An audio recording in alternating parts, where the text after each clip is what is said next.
नमस्कार छात्रों और दोस्तों, आज हम बात करेंगे पाश्चात्य तर्कशास्त्र के अंतर्गत युक्ति, उसका अर्थ, परिभाषा, प्रमुख अंग, घटक और युक्ति के भेदों की। यदि देखा जाए तो युक्ति ही तर्कशास्त्र का आधार है, जिसके प्रमुख घटक प्रतिज्ञप्ति के रूप में होते हैं। युक्ति के आधार पर ही हम किसी निष्कर्ष पर पहुंचते हैं, या ये कहें कि निष्कर्ष युक्ति के अंतर्गत ही समाहित होता है। जितना भी तर्क, जितने भी आर्ग्यूमेंट हम अपने जीवन में, अपने व्यवहार में, अपने प्रोफेशन में, अपने व्यवसाय में करते हैं, उन सब का आधार या वो सब युक्ति के माध्यम से ही किए जाते हैं। चर्चा करते हैं हम युक्ति का अर्थ और परिभाषा। अनुमान की अभिव्यक्ति का माध्यम युक्ति है, या दूसरे शब्दों में हम इसे इस प्रकार भी परिभाषित कर सकते हैं। प्रतिज्ञप्तियों के एक क्रमिक और व्यवस्थित समूह को युक्ति कहते हैं, जिसमें आधार कथन और निष्कर्ष पाए जाते हैं। जैसे हम एक उदाहरण द्वारा समझ सकते हैं, सभी गुलाब लाल हैं। यह एक आधार कथन है। अब हम एक इससे निष्कर्ष निकालते हैं, इसलिए कुछ लाल गुलाब हैं। हमने देखा कि यह इसमें एक आधार कथन और एक निष्कर्ष है, जिसमें हम आधार कथन के द्वारा हम एक निष्कर्ष पर पहुँचे, एक तर्क पर पहुँचे कि सभी गुलाबों के लाल होने से हम कुछ गुलाबों के लाल होने का अनुमान कर रहे हैं। यह एक साधारण युक्ति है। हम बात करें युक्ति के घटकों की, तो सबसे पहले हम इस पर चर्चा कर लेते हैं कि युक्ति जो है सामान्य रूप से, या अनुमान या युक्ति दो प्रकार की होती है, जिसे हम एक साक्षात अनुमान और एक मध्य आश्रित अनुमान कहते हैं। इन दोनों में ये फ़र्क और भेद होता है कि साक्षात अनुमान में एक आधार कथन के आधार पर हम निष्कर्ष निकालते हैं, इसलिए जो इस तरह की युक्तियाँ प्रयोग होती हैं वो साक्षात अनुमान के अंतर्गत होती हैं। जैसे जो मैंने अभी उदाहरण दिया था, सभी गुलाब लाल हैं इसलिए कुछ लाल गुलाब हैं। यह एक साक्षात अनुमान या साक्षात युक्ति का उदाहरण है। एक युक्ति वैसी युक्ति होती है जिसमें दो या उससे अधिक आधार कथन होते हैं और उनके आधार पर हम एक निष्कर्ष पर पहुंचते हैं। इसे हम मध्य आश्रित अनुमान या मध्य आश्रित युक्ति कह सकते हैं। तो चूँकि हमारे लिए विशेष क्या है, मध्य आश्रित अनुमान वाली युक्ति है। चूँकि सिंपल तो हम जानते ही हैं, मध्य आश्रित अनुमान की युक्ति इसलिए विशेष युक्ति है चूँकि हमें युक्ति का जो प्रमुख परिभाषा और या उसका जो अर्थ है, उसका जो स्वरूप है, वो मध्य आश्रित अनुमान के आधार पर ही समझा जा सकता है। हम एक उदाहरण ले लेते हैं, मध्य आश्रित अनुमान का एक उदाहरण ले लेते हैं, जिसके आधार पर हम युक्ति को और उसके घटकों को समझने का प्रयास करेंगे। सबसे पहले हम युक्ति मध्य आश्रित अनुमान की एक युक्ति लेते हैं। सभी सिपाही बहादुर हैं। कुछ बहादुर लड़ाकू हैं, इसलिए कुछ लड़ाकू सिपाही हैं। अब देखिए इसमें क्या है, तीन प्रतिज्ञप्ति या तीन कथन है, जिसमें दो आधार कथन और एक निष्कर्ष।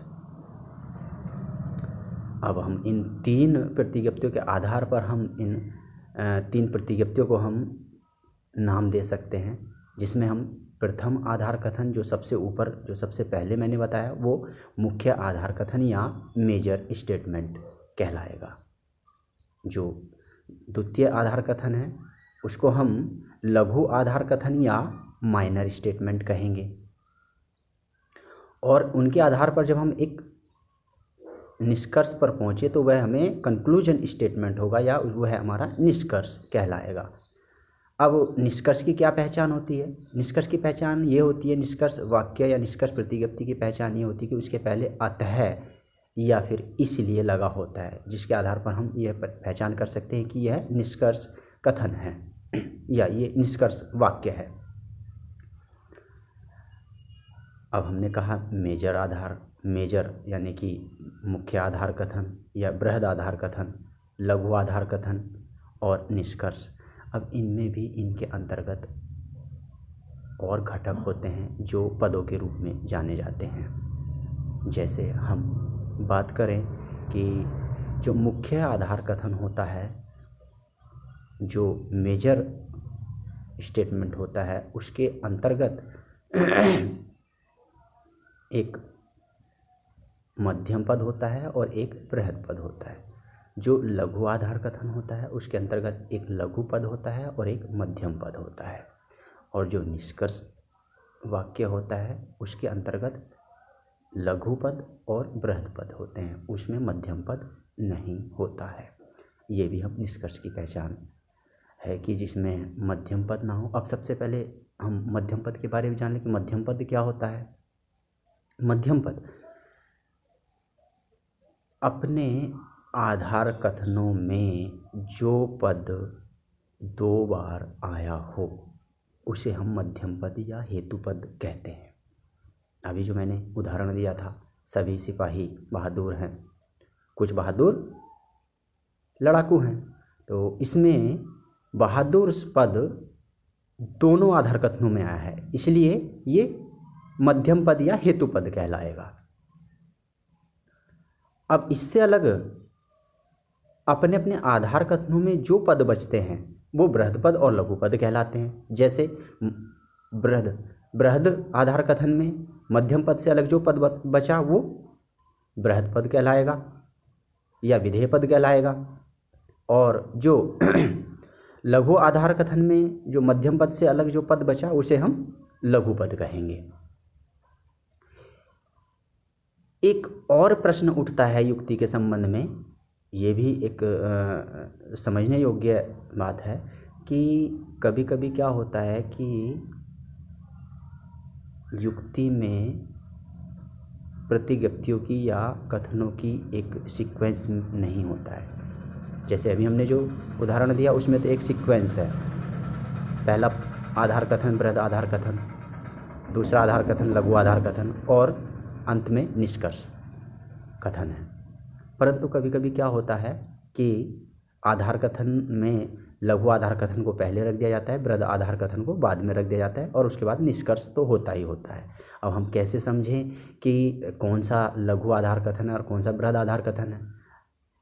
तभी तो हम उनकी वैधता और अवैधता सिद्ध कर पाएंगे जब हमें उनका क्रम भी पता होगा, क्योंकि तभी तो मध्यम पद के स्थान की पहचान हो पाएगी, उसके विन्यास, उसके फिगर की पहचान हो पाएगी, उसके मूड की पहचान हो पाएगी। तो इसका पता हम कैसे लगाएं कि कौन सा इसमें लघु आधार कथन है और कौन सा बृहद आधार कथन है?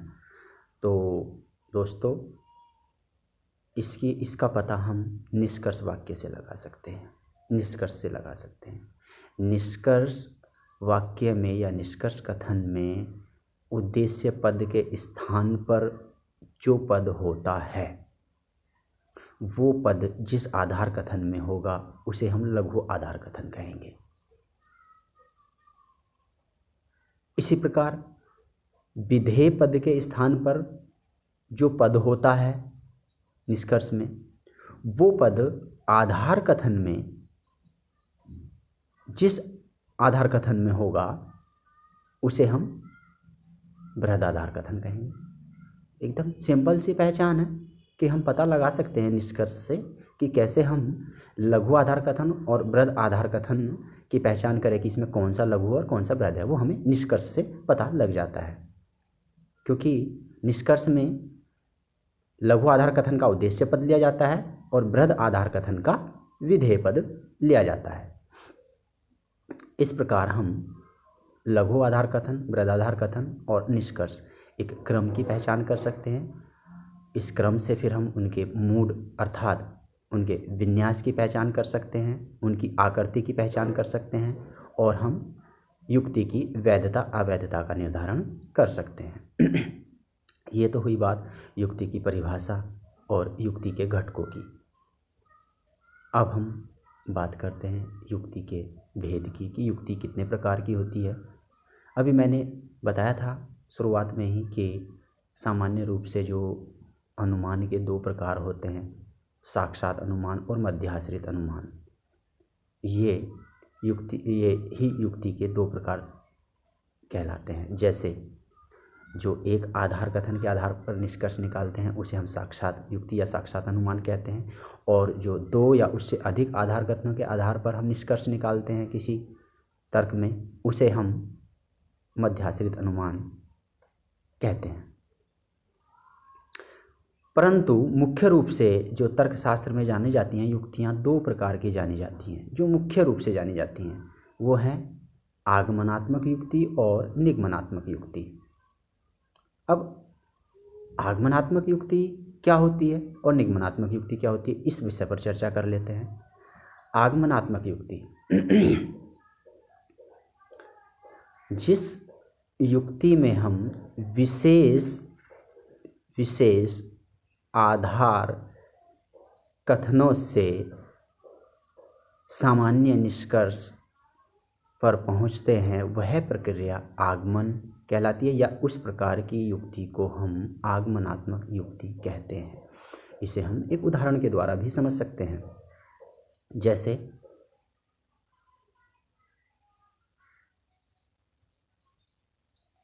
राम मरणशील है, श्याम मरणशील है, मोहन मरणशील है। राम एक मनुष्य है, इसलिए सभी मनुष्य मरणशील हैं। इसमें देखो आधार कथन बहुत ज़्यादा है, ठीक है, लेकिन इसमें निष्कर्ष क्या है, सामान्य है। लेकिन आधार कथन क्या है, विशेष है, यानी कि सारी की सारी विशेष प्रतिज्ञप्ति हैं। विशेष मतलब जिसमें हम किसी एक व्यक्ति या कुछ व्यक्तियों के बारे में बात कर रहे हों, और निष्कर्ष में जिसमें हम सबके बारे में यानी कि 100% के बारे में बात कर रहे हों। तो आगमनात्मक युक्ति में क्या होता है कि हम विशेष वाक्यों से सामान्य निष्कर्ष वाक्य पर पहुंचते हैं, और यही प्रक्रिया आगमन कहलाती है। और इस प्रकार की जो भी युक्ति होती है वो आगमनात्मक युक्ति होती है। आगमनात्मक युक्ति के लक्षण क्या होते हैं, यानी कि उसकी विशेषताएं क्या होती हैं, ये समझ लेते हैं। आगमनात्मक युक्ति के जो निष्कर्ष होते हैं वो 100% सत्य नहीं होते हैं, यानी कि उनमें हमेशा असत्य होने की संभावना बनी रहती है। असत्य होने की संभावना कैसे बनी रहती है, जैसे अभी हमने कहा हमने राम को मरते हुए देखा, श्याम को मरते हुए देखा, और हमने निष्कर्ष निकाल दिया, कथन कर दिया, भविष्यवाणी कर दी कि चूँकि राम भी मरणशील है, श्याम भी मरणशील है, चूँकि उनको मरते हुए देखा है, और चूँकि दोनों मनुष्य थे इसलिए क्या हुआ, सभी मनुष्य मरणशील हो गए। लेकिन सभी मनुष्यों को मरणशीलता के लिए तो हमें सभी मनुष्यों को यानी कि स्वयं को भी मरना पड़ेगा, तभी ये पता लग पाएगा कि सभी मनुष्य मरणशील हैं। लेकिन हमने क्या है, एक अनुमान कर लिया, एक भविष्यवाणी कर दी कुछ के आधार पर, यानी कि कुछ के आधार पर जब हम सबके बारे में भविष्यवाणी करते हैं या अनुमान करते हैं तो उसको हम क्या कहेंगे, आगमनात्मक युक्ति या आगमनात्मक अनुमान कहेंगे। इसका यही लक्षण है कि इसके जो निष्कर्ष होंगे यानी कि इस तरह की जो युक्ति होंगी वो 100% कभी भी सत्य नहीं होंगी, हालांकि 99.9% तक सत्य हो सकती है, लेकिन फिर भी उसमें 0.001 की संभावना रहती है कि वो असत्य हो जाए। हो सकता है कि सभी मनुष्य ना मरे, उसके लिए तो हमें सभी को मरना पड़ेगा, लेकिन अभी तक ऐसा एक भी उदाहरण अभी हमने देखा नहीं है कि सब, क्योंकि मनुष्य जीवित भी हैं और मरते भी हैं, तो हम अब कैसे कह सकते हैं। तो इसलिए इसके जो निष्कर्ष हैं वो 100% सत्य नहीं होते हैं, इसलिए इसके निष्कर्ष हमेशा सबल और निर्बल होते हैं। यानी कि यदि निष्कर्ष 100% के करीब है 99.9 तक है, तो वह निष्कर्ष जो है सबल रूप से, यानी कि वो युक्ति सबल होगी, यानी कि स्ट्रोंग होगी। और यदि 10% के करीब है, 1% के करीब है, यानी कि उसके सत्य होने की संभावना बहुत कम है, तो वह युक्ति क्या होगी? निर्बल होगी। इस तरह से ये आगमनात्मक युक्ति का एक मुख्य लक्षण होता है कि इसके जो निष्कर्ष होते हैं वो 100% नहीं होते हैं और वो सबल और निर्बल होते हैं, परंतु ये तथ्यात्मक होते हैं। ये भी इनका संबंध तथ्यों से होता है, तथ्यपरक होते हैं। अब इसी संबंध में हम बात कर लेते हैं निगमनात्मक युक्ति की। निगमनात्मक युक्ति किसे कहते हैं? जस्ट आगमन के विपरीत इसकी परिभाषा है। हालांकि आगमन में भी हम विशेष से विशेष पर जा सकते हैं, परंतु अब जब हम बात करें निगमनात्मक युक्ति की, तो निगमनात्मक युक्ति में हम सामान्य आधार वाक्यों से विशेष आधार वाक्य पर पहुंचते हैं। सामान्य आधार वाक्य से विशेष निष्कर्ष वाक्य पर पहुंचते हैं। देखिए, सामान्य आधार वाक्यों से जो निष्कर्ष निकाला जाता है किसी युक्ति में, वो निगमनात्मक युक्ति कहलाती है या निगमनात्मक अनुमान कहलाता है। फॉर एग्जाम्पल, सभी मनुष्य मरणशील है। राम एक मनुष्य है, इसलिए राम मरणशील है। ये देखिए, इसमें सभी मनुष्य मरणशील है। ये हमने देखा कि यहाँ पर एक सामान्य वाक्य है, सर्वव्यापी वाक्य है, क्योंकि सभी मनुष्य मरणशील है। हमने पहले ही मान रखा कि सभी मनुष्य मरणशील है। तब हम कह रहे हैं कि चूँकि राम एक मनुष्य है और इसलिए राम क्या है? मरणशील है, राम मरने वाला है। इस आधार पर जब हम सामान्य वाक्य से विशेष आधार वाक्य पर पहुंचते हैं, तो यह क्या होगा? एक उदाहरण होगा निगमनात्मक युक्ति का।